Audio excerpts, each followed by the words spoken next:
Sveiki, Color.lt nariai, šiandien parodys pamoką, kaip pasidaryti su Adobe Illustrator programa paprastą figūrą, tokią kaip ir logotipą.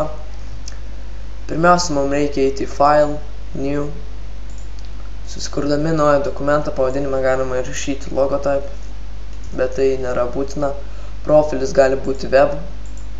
Dydis taipogi nėra svarbus, tiesiog pagal jūs, pagal lapų išmatavimus, tiesiog kaip norite. Spaudžiame OK. Įrankį juostoje. Pas mane yra kairė, pas jūs gali būti dešinėje. Žiūrint, kur jūs ją persikeliate. Susirandame Ellipse tool. Spalvą pasirenkame raudoną. Arba kokius norite, tai nėra kol kas svarbu. Ir Stroke. Tai yra čionais. Tiesiog pašalinam. Brėžiame maždaug tokio dydžio skritulį. Ir įrankį juostoje paskui susirandame Rectangle tool. Skritulio viduryje rasite žodį Center.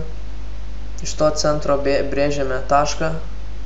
Nuo čia brėžiam iki kol susiduria dvi žalias linijos. Turėtume atgauti štai tokią figūrą. Ją pažymime.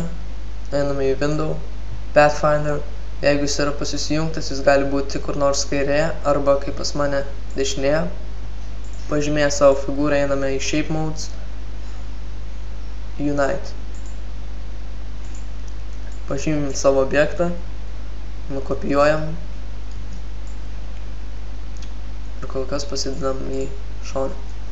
Taip pat mums reikės dar vienos kopijos, tai nukopijuojam antrą ir laikydami Shiftą sumažinam maždaug tiek.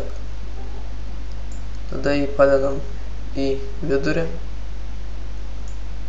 Taip turėtų rašyti Center. Jis yra vidury. Ir pažymėję savo pirmąją figūrą, Pathfinder, Shape Modes, pasirinkime antrą variantą. Turėtume atgauti maždaug tokį rezultatą.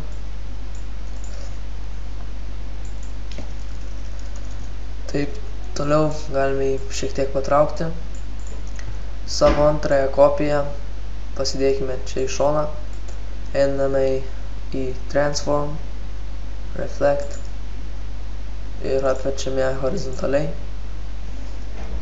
Ir maždaug sulyginam su savo pirmąją figūrą. Dabar nukopijuojame šią figūrą. Ctrl+C ir Ctrl+V.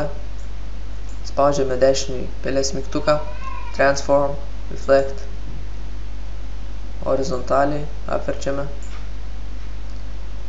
Dar kartą dešinį pelės mygtuką, Transform, Reflect ir vertikaliai. Taip, išlyginam maždaug, kad būtų apytiksliai lygiai. Dabar nukopijuojame pilnai užspalvintą figūrą. Ją apverčiam horizontaliai. Ir pasukam vertikaliai.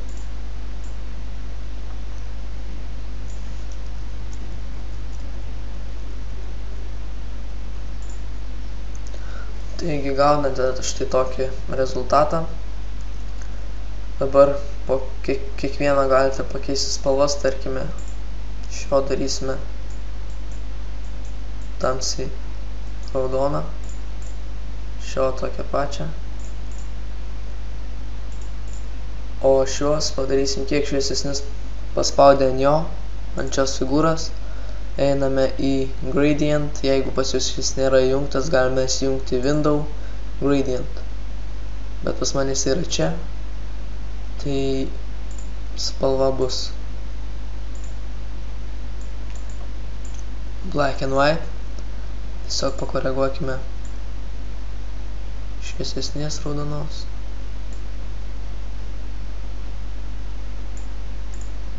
Į tamsesnį.